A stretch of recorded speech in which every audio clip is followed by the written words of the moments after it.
ನಮಸ್ಕಾರ ಸ್ನೇಹಿತರೆ. ಪ್ರೇಮ ಕುರುಡು, ಪ್ರೀತಿ ಕುರುಡು. ಆದ್ರೆ ಮೋಸದ ಪ್ರೀತಿಗೆ ಬಿದ್ರೆ ಹೀಗೆ ಆಗೋದು.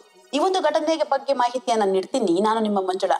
ಅದಕ್ಕಿಂತ ಮುಂಚೆ ನೀವಿನ್ನು ನಮ್ಮ ಕರ್ನಾಟಕ ಕನ್ನಡ ಯೂಟ್ಯೂಬ್ ಚಾನಲ್ಗೆ ಸಬ್ಸ್ಕ್ರೈಬ್ ಆಗಿಲ್ಲ ಅಂದ್ರೆ ಸಬ್ಸ್ಕ್ರೈಬ್ ಆಗಿ. ಹಾಗೆ ಈ ಒಂದು ವಿಷಯದ ಬಗ್ಗೆ ನಿಮ್ಮ ಅನಿಸಿಕೆಗಳನ್ನ ಕಮೆಂಟ್ ಮೂಲಕ ನಮ್ಗೆ ತಿಳಿಸಿ ಅಂತ ಕೇಳ್ಕೊತಾ ಇದ್ದೀನಿ. ಸ್ನೇಹಿತರೆ, ಮೇ 15ರಂದು ನಡೆದಂತಹ ಹುಬ್ಬಳ್ಳಿಯಲ್ಲಿ ವೀರಾಪುರ ಓಣಿಯಲ್ಲಿ ನಡೆದಿರುವಂತಹ ಘಟನೆ ಇದು. ಅಂಜಲಿ ಅಂಬಿಗೇರ್ ಅನ್ನೋರ್ ಬಗ್ಗೆ ಕೊಲೆ ಪ್ರಕರಣ ನಡೆಯುತ್ತೆ. ಹೀಗಾಗಿ ಸಿಐಡಿ ಅವ್ರಿಗೆ ಈ ಕೊಲೆ ಪ್ರಕರಣವನ್ನ ಒಪ್ಪಿಸ್ತಾರೆ. ಸಿಐಡಿ ಅವರು ತನಿಖೆಯನ್ನ ಶುರು ಮಾಡ್ತಾರೆ. ಶುರು ಮಾಡಿದಾಗ ಗೊತ್ತಾಗುತ್ತೆ ಅಸಲಿ ಸತ್ಯ ಏನಪ್ಪಾ ಅಂತ ಹೇಳಿದ್ರೆ, ವಿಶ್ವ ಅಲಿಯಾಸ್ ಗಿರೀಶ್ ಇವರು ಈ ಅಂಜಲಿ ಅವರ ಪ್ರೇಮಿ. ಆದ್ರೆ ಅವನ್ನ ವಿಚಾರಣೆಗೆ ತಗೊಂಡಾಗ ಗೊತ್ತಾಗುತ್ತೆ ಸತ್ಯ ಏನು ಅಂತ. ಒಂದಿನ ಫೋನಲ್ಲಿ ಮಾತಾಡುವಾಗ ಬಾ ಮೈಸೂರಿಗೆ ಅಂತ ಗಿರೀಶ್ ಅವರು ಕರೀತಾರೆ, ಅಲಿಯಾಸ್ ವಿಶ್ವ ಅವರು ಕರೀತಾರೆ. ಅದಕ್ಕೆ ಅಂಜಲಿ ಅವರು ನಾನು ಬರಲ್ಲ ಅಂತ ಹೇಳ್ತಾರೆ. ಅದಕ್ಕೂ ಮುಂಚೆ ನನಗೆ 1,000 ರೂಪಾಯಿ ಫೋನ್ ಪೇ ಮಾಡು ಅಂತ ಕೇಳಿದಾಗ ಗಿರೀಶ್ ಅವರು ಅಂದ್ರೆ ವಿಶ್ವ ಅವರು 1,000 ಫೋನ್ ಪೇ ಮಾಡ್ತಾರೆ ಅಂಜಲಿ ಅವ್ರಿಗೆ. ಅದಾದ್ಮೇಲೆ ಅವ್ರ ಫೋನ್ ಸ್ವಿಚ್ ಆಫ್ ಆಗುತ್ತೆ.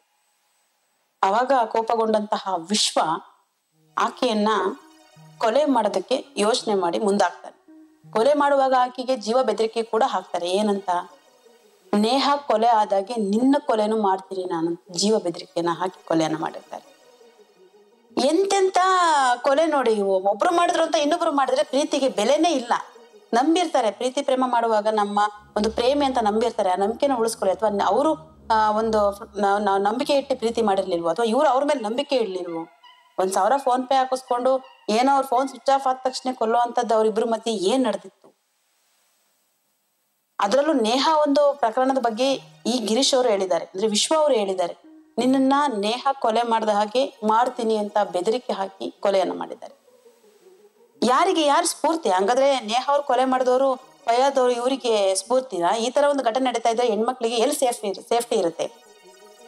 ಹಿಂಗೆ ಹೆಣ್ಮಕ್ಳುಗಳು ಓಡಾಡೋದು ಆದ್ರೂ ಹೇಗೆ? ಈ ಪ್ರೀತಿ ಪ್ರೇಮ ಅಂತ ಮೋಸದ ಬಲೆಗೆ ಬೀಳಿಸ್ಕೊಂಡು ಈ ತರ ಕೊಲೆ ಮಾಡೋದಾಗಿದ್ರೆ ಯಾಕೆ ಹೆಣ್ಮಕ್ಳ ಮೇಲೆ ಪ್ರೀತಿ ಪ್ರೇಮ ಅಂತ ಆಸೆಯನ್ನ ಮುಟ್ಟಿಸ್ಬೇಕು? ಅಥವಾ ಹೆಣ್ಮಕ್ಳದು ತಪ್ಪಿದೆ, ಪ್ರೀತಿ ಪ್ರೇಮ ಅಂತ ಹೋದ್ರೆ ನಂಬಿದ್ರೆ ಹೀಗೆ ಆಗುತ್ತೆ ಅನ್ನೋದಕ್ಕೆ ಇವರು ಉದಾಹರಣೆ ಆಗಿದ್ದಾರೆ ಅಂತಾನೆ ಹೇಳ್ಬೋದು. ಅದಕ್ಕೆ ಪ್ರತಿಯೊಬ್ಬ ಹೆಣ್ಮಕ್ಳು ತಮ್ಮ ಜೀವನದ ಬಗ್ಗೆ, ತಮ್ಮ ಫ್ಯಾಮಿಲಿ ಬಗ್ಗೆ ಗಮನವನ್ನು ಜಾಸ್ತಿ ಹರಿಸ್ತಾರೆ. ಹಾಗಾದ್ರೂ ಈ ಪ್ರೀತಿ ಪ್ರೇಮದ ಕಡೆ ಗಮನ ಹರಿಯೋದು ಕಮ್ಮಿ ಆಗುತ್ತೆ ಅಂತ ನನ್ನ ಅನಿಸಿಕೆ.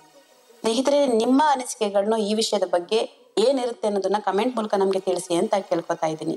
ಮತ್ತಷ್ಟು ವಿಡಿಯೋಗಳನ್ನ ನಿಮ್ ಕಣ್ ಮುಂದೆ ತರ್ತೀನಿ. ನಾನು ಮಂಜುಳಾ. ಅದಕ್ಕಿಂತ ಮುಂಚೆ ನೀವಿನ್ನು ನಮ್ಮ ಕರ್ನಾಟಕ ಕನ್ನಡ ಯೂಟ್ಯೂಬ್ ಚಾನಲ್ಗೆ ಸಬ್ಸ್ಕ್ರೈಬ್ ಆಗಿಲ್ಲ ಅಂದ್ರೆ ಸಬ್ಸ್ಕ್ರೈಬ್ ಆಗಿ. ನಾನಿನ್ನ ಬರ್ತೀನಿ. ನಮಸ್ಕಾರ.